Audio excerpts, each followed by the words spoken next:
Hello class, welcome back बच्चों। लो प्यारे बच्चों, स्टार्ट कर रहे हैं नया लेक्चर।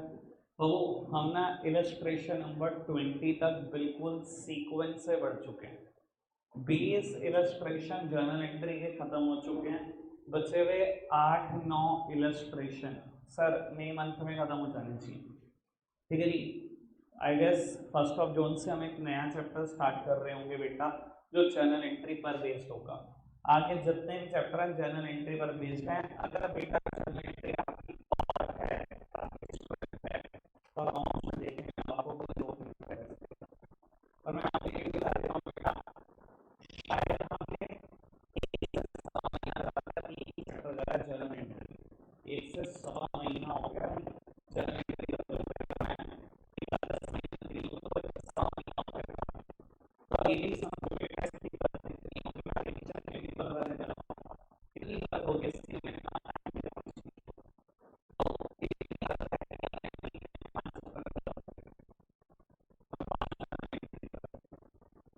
एक महीने में 5 चैप्टर करवाऊंगा नेक्स्ट मंथ में। ठीक है, मुझे लग रहा है इतना स्पीडी तो ठीक है, आज के हो जाएगा, अच्छे से रिवाइज हो जाएगा, फिर सब ठीक है जी। और ये बात सारी चीजें में डेरा से बात हो गया। और अब हम स्टार्ट करते हैं out of further delay illustration number 21। आज का टारगेट 21 पूरा इलस्ट्रेशन होगा, 22 पूरा इलस्ट्रेशन होगा, और 23 स्टार्ट हो जाएगा।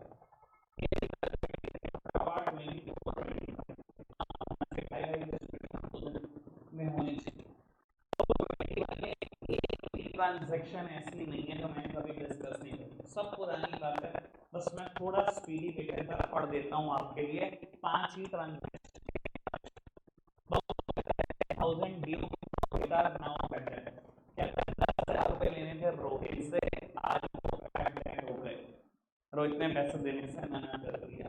आपको पता है बेटा ट्रांजैक्शन क्या करनी चाहिए, जर्नलाइज क्या करना चाहिए, आपने आपको कहते हैं goods proprietor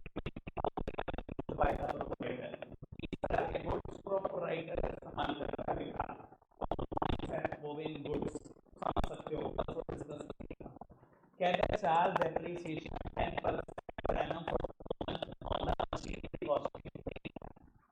sir depreciation charge करना है 2 महीने का मशीन के ऊपर। सर मशीनरी के ऊपर डेप्रिसिएशन चार्ज करने की एंट्री कभी भी मुश्किल नहीं हो सकती। ठीक है जी। इसमें चाह रहे बेटा आपको कैलकुलेशन में बताना। बाबू ऑल दो हम कैलकुलेशन में भी नहीं फंसेंगे, कैलकुलेशन में मैं दिखा देता हूँ, सब सामने देखिए। बाबू 3 लाख रुपए की मशीनरी है बेटा, साल डेप्रिसिएशन का है ना, मतलब पूरे साल का अगर डेप्रिसिएशन लगाना वो 10% है। तो 10% ये पूरे साल का डेप्रिसिएशन का टैप लगा देना। तो बाबू ऐसे हम 2 महीने का डेप्रिसिएशन कैलकुलेट कर सकते हैं। 3 lakh multiplied by 10% multiplied by 2 month upon 12 month. कोई दिक्कत कोई परेशानी, डेप्रिसिएशन निकल जाएगा, एंट्री मुश्किल है ही नहीं टैप की। ठीक है जी। तो आप सोचो मैंने एंट्री क्या बताई हुई डेप्रिसिएशन चार्ज करने की, तो आप एंट्री एक बार सुनना चाहते हो तो अभी सुनवा देता हूँ आपको किसी एंट्री के होते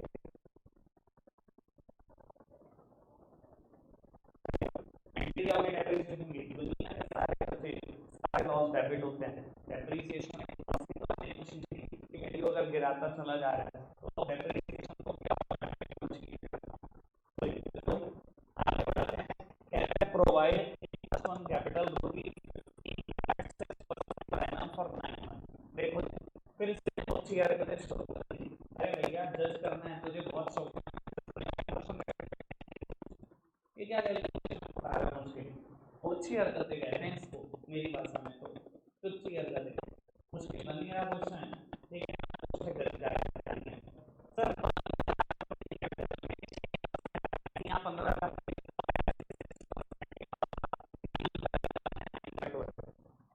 इंटरेस्ट ऑन कैपिटल आपने सोच ली इंटरेस्ट ऑन कैपिटल की।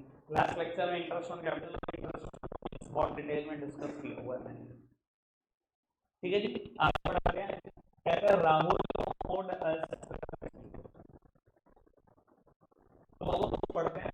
कहते हैं Rahul who owed us 20,000 became insolvent after a dividend of 60 paisa in a rupees received from बाबू राहुल जिससे हमने 20,000 रुपए इंस्टॉलमेंट दिवालिया हो गया। बाबू कहता है 60 उसकी पूरी estate में से, उसकी पूरी प्रॉपर्टी में से 60 पैसा यहाँ भी दैट्स इट मींस 8% ही पैसा मिला उससे। कहते हैं बाबू एंट्री में सुना देता हूँ जैसे कि एंट्री क्या हुई, एंट्री क्या हुई होगी, account debit, bad debt account debit to Rahul. बहुत बढ़िया। और कितना पैसा है सब चेक से है, पैसा जल्दी है बेटा, या तो कैश डेबिट या तो बैंक डेबिट, चेक से है बैंक डेबिट। तो सिर्फ पैसा कितना आया बेटा 20,000 का 60% मतलब 12,000। लेना कितना था राहुल से 20, 8 का लॉस हो गया। लॉस का नाम क्या है यहाँ पर, बैड डेट अकाउंट डेबिट। बाबू bank account debit 12,000, bad debt account debit 8,000, तो राहुल 20,000। ठीक है जी। Last one, goods costing 80,000 sold to Mohan for 1 lakh. कहता है 80,000 की कीमत के गुड्स लाख में बेच दिए। बाबू आपको पता है ना, कभी भी बेटा परचेस और सेल पर होने वाला लॉस या प्रॉफिट अलग से नहीं दिखाया जाता, सिर्फ एसेट का प्रॉफिट या लॉस दिखाया जाता है। मैं बड़े दिन से बोलता आ रहा हूँ ये बात, आज मैं प्रूफ भी कर दूंगा, आज आ जाएगी एंट्री को। गुड्स का प्रॉफिट या लॉस कभी नहीं दिखाया जाता, लेकिन एसेट्स का प्रॉफिट लॉस हमेशा दिखाया जाता है। 80 की चीज लाख में बेच दी, बाबू मैं तो सीधा दिखाऊंगा ना लाख की सेल करी। बेटा किसको सामान बेचा है आपने, मोहन को। एंट्री क्या की होगी, Mohan debit to sales 1 lakh रुपए, खत्म कहानी। 80 की चीज लाख में बेची, 20,000 का प्रॉफिट अलग थोड़ी दिखाऊंगा बेटा, सीधा सेल दिखाऊंगा लाख रुपए की। ठीक है जी, 6 की 6 ट्रांजेक्शन डिस्कस्ड है, किसी को कुछ पूछना हो तो पूछ लेना। हाँ सर, कौन सा ई पार्ट। बाबू कहते हैं राहुल वो ओड अस 20,000, राहुल जिसने हमसे उधार लिया हुआ है 20,000 रुपए का, बिकेम इंसॉल्वेंट। कहता है दिवालिया हो गया। इंसॉल्वेंट का मतलब पता क्या होता है, कंगाल हो गया, प्रॉपर्टी नहीं बची उसके पास। बाबू दिवालिया हो गया। कहता है 60 पैसा इन अ रुपी इज रिसीव्ड। बाबू कहता है हर 1 रुपए में से 60 पैसा ही दे पा रहा है वो अपनी सारी प्रॉपर्टी में से। 60 पैसा इन अ रुपी, 1 रुपए में से 60 पैसे ही दे पा रहा है सबको। बाबू 1 रुपए में से 60 पैसे दे पा रहे हैं ना, परसेंटेज में कन्वर्ट कर लो कितना दे पा रहे हैं, 60 पैसा डिवाइडेड बाय 1 रुपी। बाबू इसको अगर आप कन्वर्ट करोगे तो 60% तो बैठ रहा है, यानी कि हर इंसान को उसने जितने पैसे देने थे उसका 60% वापस किए ना। तो बाबू अगर उसने मेरे 20,000 देने थे तो मुझे 60% मिले होंगे ना, 20,000 का 60% मतलब 12,000 ही मिले होंगे ना, बाकी 8 तो नहीं मिले होंगे ना। 8 को बैड डेट दिखा दिया, 12 आए क्योंकि चेक से इसलिए बैंक अकाउंट को डेबिट कर दिया। ठीक है जी प्यारे बच्चों, फटाफट से नोट डाउन करो, आपने ही करनी है। सर मैं पूरे 5 मिनट के बाद सबकी कॉपी में 6 ट्रांजेक्शन देख रहा हूँ, जिसको समझ में आए कुछ भी पूछ सकते हो, लेकिन 5 मिनट का 6 ट्रांजेक्शन आपकी कॉपी में चाहिए। स्पीड बढ़ाओ और लिखना शुरू करो। बाबू ये तो इलस्ट्रेशन हो गया, सारे बच्चों ने लगभग कर लिया, ऑलमोस्ट डन है। बाबू इलस्ट्रेशन 9 का ना 5th पार्ट 2-3 बच्चों ने प्रॉब्लम पूछा, एक बार इसका सॉल्यूशन देख लेते हैं। मैं पढ़ देता हूँ आपके लिए कि क्या लिखा है बुक में। कहता है सब बेटा सुन लो आराम से, हो सकता है 2-3 को प्रॉब्लम आया हो और भी जिन्होंने नहीं भी मुझसे कहा। कहते हैं supply goods costing 6,000 to Shakuntala, issued invoice at 10% above cost, let's 5% rate discount। इधर देखना बाबू, कहता है supplied goods to Shakuntala 6,000 costing. बाबू अगर आप 6,000 कॉस्टिंग का गुड्स शकुंतला को बेच रहे हो, ठीक है, सेल की एंट्री तो पता ही है, और उसने कहा issued invoice 10% above cost less 5% दी। आओ जी समझते हैं इसको, पकड़ना है इसको। बाबू आपने ना 6,000 कॉस्टिंग का गुड्स शकुंतला को बेचा, 6,000 कॉस्टिंग का गुड्स। सर ऑब्वियस सी बात है, 6,000 की चीज 6,000 में दुकान में कोई नहीं बेचता। कहता है इशूड इनवॉइस 10% अबव कॉस्ट। आपने जब इनवॉइस रेडी करा, इनवॉइस मतलब कुछ आपने बिल रेडी करा, तो वो रेडी करा 10% अबव कॉस्ट। बाबू 10% अबव कॉस्ट, कॉस्ट से ज्यादा 10%, इसका 10% कितना हुआ 600, यानी कि बेटा 6600। साथ में लिखा हुआ था issued invoice 10% above cost minus 5% PD. बाबू 5% पे पीडी देती बेटा। बाबू इसका 5% निकालना 330 रुपए आएगा, कर दिया माइनस, यानी कि बेटा इतने रुपए का सामान बेचा शकुंतला को। एंट्री की होगी शकुंतला डेबिट टू सेल्स 6270। ठीक है, चलो जी बाबू आगे बढ़ाते हैं, इलस्ट्रेशन नंबर 22 की बात करते हैं। सर इलस्ट्रेशन 22 में एक बहुत अच्छी खासियत है, वो सुन लेना। यार बीच में ना हमने एक इलस्ट्रेशन करा था 14A, शायद कुछ बच्चे थे भी नहीं यहाँ पर, मतलब ट्रिप गई हुई थी 14A। और मैंने कहा था आज तक जितने भी इलस्ट्रेशन करे ना 1 से 13 तक, सबकी प्रैक्टिस करने का मूड हो ना 14A उठा के कर लेना, याद है। पर मैंने आपको ये भी कहा था 14A जैसा क्वेश्चन पेपर में नहीं आ सकता। अकेले क्वेश्चन में 25 ट्रांजैक्शन हो, 25 कौन दे देगा भैया जर्नल एंट्री में। हाँ मैंने कहा था इसका कुछ पार्ट आ सकता है पेपर में, ठीक है। अब मैं आपको एक बात बता देता हूँ, 14A के बाद सेकंड नंबर पे कोई क्वेश्चन मुझे पसंद है तो क्वेश्चन नंबर 22 है। वजहें दो हैं इसकी, एक तो बेटा 14B से लेकर आज तक के सारे कंसेप्ट क्लियर कर देगा, दूसरी बात एनसीईआरटी का क्वेश्चन है, तीसरी बात एक भी ट्रांजैक्शन दूसरे से मैच नहीं खाती। 8 ट्रांजैक्शन है, 8 अलग कंसेप्ट है, और ऐसा एक भी नहीं है जो हमने पहले डिस्कस ना कर रखा हो। यानी कि पेपर में मस्ट कम क्वेश्चन है ये। 8 ट्रांजैक्शन, 8 अलग एनसीईआरटी का पार्ट, 8 कंसेप्ट जज कर लेना एक जर्नल एंट्री से, मुझे लगता है बहुत होता है किसी भी टीचर के लिए, और 8 ही नंबर का क्वेश्चन आने वाला है। ठीक है जी, एक बार पढ़ देते हैं, मैंने सिर्फ पढ़ना करनी है, आपने ये सारी ट्रांजैक्शन। बाबू कहता है cash paid for installation of machinery. आपने कैश पे करा, मशीनरी इंस्टॉल कराई। सर जब तक मशीनरी इंस्टॉल नहीं हुई, मतलब पुट टू यूज नहीं हुई, तब तक के सारे खर्चे क्या होते हैं, मशीन। कोई भी एंट्री ना कर दे, installation expenses account debit to cash account, entry क्या होनी चाहिए, सारे समझदार हैं, मशीन टू कैश। ठीक है जी, जब तक एसेट पुट टू यूज नहीं हुई तब तक के सारे खर्चे क्या है, एसेट ही है। बाबू कहता है goods given away as charity. अच्छा भाई रुक जाया करो यार, सिर्फ अकेले आप लिख रहे हो, देखो इनको कोई दिक्कत है क्या। बाबू कहता है goods given away as charity. बाबू दान में ना आपने गुड्स दे दिए। सर आपको पता है क्या एंट्री होगी, परसों मैंने सब कुछ डिस्कस किया था, सेम बात डिस्कस की थी, ठीक है ना। Drawings in goods, charity in goods, याद आ रहा होगा, ठीक है ना। Goods given away as free sample, ad in goods, यानी कि सारी बात कल परसों गुड्स की तो करी थी, सेम वहीं से उठी हुई बात है, आपने करनी है एंट्री। कहता है interest charge on capital 7% per annum and total capital was 7 lakh. बाबू 7 लाख का 7% 49,000 का इंटरेस्ट ऑन कैपिटल है। एंट्री क्या होती है आपको पता है, ठीक है जी। इंटरेस्ट ऑन कैपिटल बिजनेस के लिए खर्चा है, प्रोपराइटर ने कैपिटल डाली, कहता मुझे ब्याज जमा कर लिए, पकड़ तेरी ब्याज। मेरे बिजनेस के लिए तो खर्चा, दुनिया के सारे खर्चे डेबिट, और बाबू बिजनेस और प्रोपराइटर के बीच कुछ भी चीज नगद लेन देन नहीं होता। तो आपको पता है कि मैंने ऐसी एंट्री नहीं करी होगी, interest on capital account debit to cash account, मैंने कैश पे नहीं किया होगा। क्या किया होगा बेटा, अपना कर्जा और बढ़ा लिया होगा, अपनी लायबिलिटी और बढ़ा ली होगी, सीधी सीधी सी बात, अपनी कैपिटल बढ़ा ली होगी, ठीक है ना जी। यही करी होगी ना entry, interest on capital debit to capital account. चलो जी आगे बढ़ाते हैं।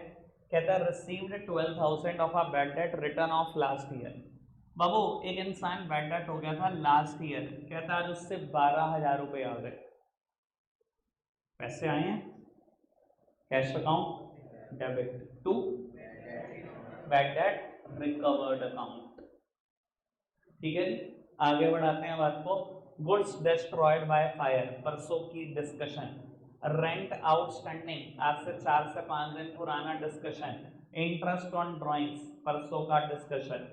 Sudhir Kumar who owed me 30,000 has failed to pay the amount. Sudhir जिसने हमारे पैसे देने हैं नहीं दे पा रहा है, he pays me a compensation of 45 पैसा इन a rupee। बाबू 45 पैसे दे रहा है हर 1 रुपए में से, वो भी बाय चेक। सर मतलब 45% पैसे दे रहा है, इसका 45% निकाल देना 30,000 का, ठीक है जी। कोई दिक्कत का विषय तो 13,500 आएगा, यानी कि 30,000 में से 13,500 ही आए, वो भी चेक से आए, बाकी सब क्या हो गए बैड डेट। ठीक है जी। 8 ट्रांजैक्शन 8 अलग, मस्ट कम क्वेश्चन, फटाफट से करके दिखा दो। 8 बाबू नेक्स्ट क्वेश्चन करते हैं। इलस्ट्रेशन नंबर 13 मैंने गाइस का कुछ ही पार्ट करेंगे बेटा, कुछ ही पार्ट, ठीक है। और बाबू आज ऐसा हो सकता है एक आध टर्म और भी क्लियर हो जाए आपको, ठीक है जी, जो बेसिक टर्म में समझ में आनी चाहिए थी। अभी 2-3 दिन पहले रेनबो के एक बच्चे ने मुझसे पूछा, आज एब्सेंट है वो, वरना मैं बता देता।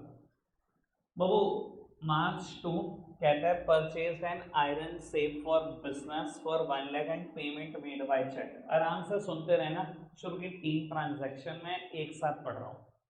बाबू आयरन सेफ खरीदी है बिजनेस के लिए 1 लाख रुपए और पेमेंट करी है चेक से, ठीक है जी।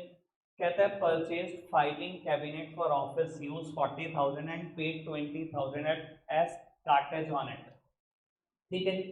सर कार्टेज वर्ड क्लियर है आपको? मैंने ना कभी बेटा फ्रेट और कार्टेज, फ्रेट और कैरेज तो एक ही बात होती है, इसका मतलब होता है बेटा हिंदी में किराया भाड़ा, और कार्टेज एक अलग बात होती है, हिंदी में इसका मतलब होता है ढुलाई। याद है मैंने आपसे बात की हुई है, नहीं भी याद तो बेटा मैं एक बार बता देता हूँ फटाफट से सुन लो। बाबू आपने ना दिल्ली से गुड्स मंगाया, आप दिल्ली सदर बाजार से सामान खरीदते हो, ठीक है। बाबू रेलवे के थ्रू सहारनपुर गुड्स आ गया हो, ठीक है जी। बाबू रेलवे ने उसका किराया 600 रुपये मांगा, ठीक है। आपने क्या करा, आपकी शॉप नेहरू मार्केट में, बाबू सहारनपुर रेलवे स्टेशन से आपकी दुकान तक आने के रिक्शा वाले ने 40 रुपये मांग लिए। बाबू आपने एक्सपेंस रिकॉर्ड कर दिया फ्रेट या कैरेज के नाम का 640 रुपये, ठीक है। एक किराया भाड़ा लगा मेरा दिल्ली से यहाँ तक गुड्स लाने का, ठीक है, समझ में आ रहा है, किराया भाड़ा फ्रेट या कैरेज, ठीक है। बाबू आपकी शॉप ग्राउंड फ्लोर पे भी है, फर्स्ट फ्लोर पे भी है, सेकंड फ्लोर पे भी है नेहरू मार्केट में। अब बाबू आपकी दुकान के बाहर सामान बड़ा नग बड़ा है बहुत भारी, जो भी रिक्शा वाले ने उतारा, आपने उसको कहा कि इसको सेकंड फ्लोर पे रख देगा क्या, उसने कहा जी रख तो दूंगा, 40 रुपये और लगेंगे। आपने कहा कोई दिक्कत नहीं, तुरंत उसने बेटा अपनी पीठ पे लादा, सीढ़ियाँ चढ़ कर गया और छोड़ा है, 40 रुपये आपसे और ले गया। बेटा इस खर्चे को बोलते हैं कार्टेज, हिंदी में बोलते हैं ढुलाई, उसने वेट ही तो ढोया ही है, समझ में आया खर्चा किस बात का है, कार्टेज। बाबू कहता है एक फाइलिंग कैबिनेट खरीदी आपने ऑफिस यूज की 40,000 और 200 रुपये कार्टेज भी दी है, ठीक है, कोई दिक्कत कोई परेशानी नहीं। बाबू उसके बाद कहता है purchase a computer from Radha Krishna and company for 80,000 on credit. अब बाबू देखो अगर आप इस क्वेश्चन में ना एक डिफरेंस देख पा रहे हो, ये चेक से पेमेंट, ये कैश से पेमेंट, ये उधार, ठीक है। तीनों ट्रांजैक्शन है, तीनों में एसेट खरीदी है, एक जगह पे आयरन सेफ, एक जगह पे फाइलिंग कैबिनेट, एक जगह पे कंप्यूटर, तीनों ही एसेट है, ठीक है। अब मैं आपको एक बात बताने की कोशिश करता हूँ जो ये करते हैं और जो हमसे एक्सपेक्ट करते हैं। सर देखो मैं तो एक बात जानता हूँ, आप एसेट का नाम एसेट लिख दोगे मुझे कोई परेशानी नहीं है, यानी कि अगर आप फर्स्ट ट्रांजैक्शन में लिख दोगे iron safe account debit to bank, कोई दिक्कत नहीं। सेकंड में लिख दोगे बेटा filing cabinet debit to cash, कोई दिक्कत नहीं। तीसरे में लिख दोगे computer to Radhakrishnan company, मुझे कोई दिक्कत नहीं। मैंने तीनों जगह पर जो भी एसेट का नाम दिया है उसी को तो डेबिट किया, एसेट्स होती है हमेशा डेबिट है। ये पता है क्या करते हैं, ये तीनों जगह पर नाम लिखते हैं ऑफिस इक्विपमेंट। भाई ये भी ऑफिस में इस्तेमाल हो रही है, ये भी ऑफिस में इस्तेमाल हो रही है, ये भी ऑफिस में इस्तेमाल हो रही है, आपकी इच्छा है। आप आयरन सेफ को ऑफिस इक्विपमेंट लिखना चाहो मुझे कोई दिक्कत नहीं, फाइलिंग कैबिनेट को ऑफिस इक्विपमेंट लिखना चाहो, कंप्यूटर को ऑफिस इक्विपमेंट लिखना चाहो, मैं तो सबसे सस्ती सबसे आसान बात याद रखता हूँ कि बाबू जो भी एसेट दी हुई है ना उसी नाम से डेबिट कर दो, कोई नहीं काट सकता। क्लियर है बात? कोई दिक्कत कोई परेशानी तो नहीं? एक बार दिखा दो इनका सोल्यूशन आपको। ये देखना, office equipment, office equipment, office equipment, कोई दिक्कत तो नहीं? आगे बढ़े। हाँ, फोर्थ ट्रांजैक्शन की एक बात नहीं है जो मैं चाहता हूँ आप ऐसे ही लिखो जैसा कि ये करते हैं।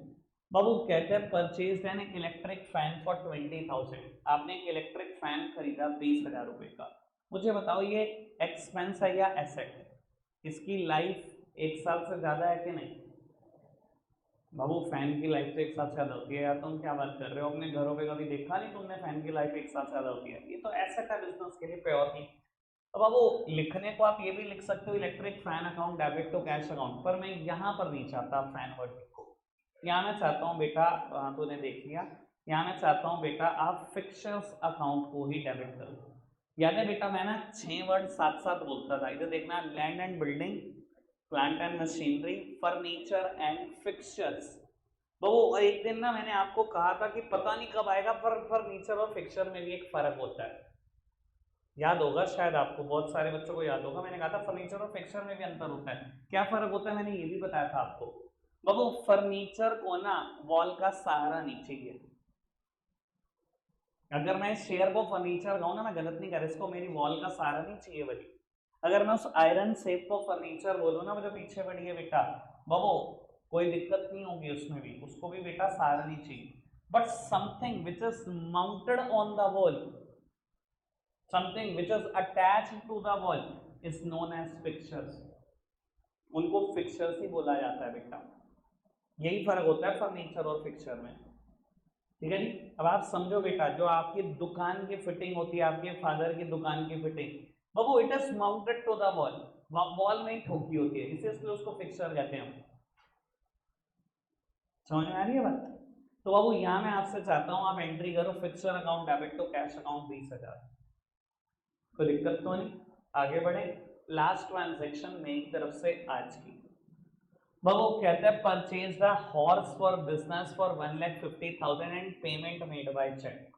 बाबू आपने बिजनेस के लिए घोड़ा खरीदा और 1.5 लाख रुपए की पेमेंट कर दी चेक से। अब यार आपको लग रहा होगा चेक, चलो ये तो समझ में आता है, पेमेंट करी चेक से करी, पैसा जब भी आता है कैश या बैंक डेबिट, जाता है कैश या बैंक क्रेडिट, चेक से पेमेंट करिए तो टू बैंक अकाउंट तो कंफर्म है। डेबिट किसको करो? हॉर्स को।